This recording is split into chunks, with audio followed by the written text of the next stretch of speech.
Firstly, I would like to congratulate to everybody Independence Day. Би сакал да ви честитам на Денот на независноста и на вистина представува големо задоволство што се собираме денес тука после толку месеци од ковид кризата. Ова е прва можност да се собереме сите и на вистина ова е една одлична идеја и би сакал да се заблагодарам на Министерката за одбрана што организира еден ваков настан. Ова не е прв настан од ваков вид, бидејќи минатата година исто така беше организиран настан на кој што јас учествував, каде што се искачувавме на Галичица. Тоа беше еден имаше и доста символизам во тоа, помеѓу двете езера се собравме.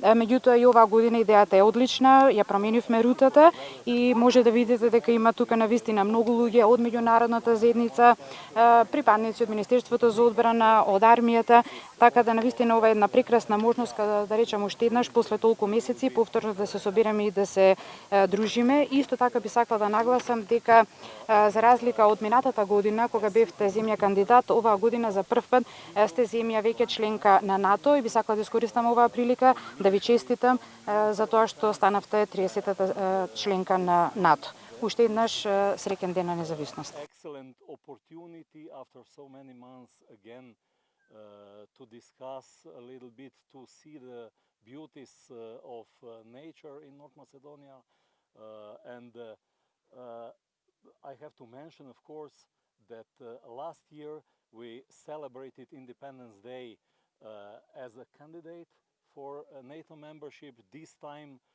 first time as a new NATO member state, and I would like to take this opportunity to congratulate you for becoming 30th member of NATO alliance.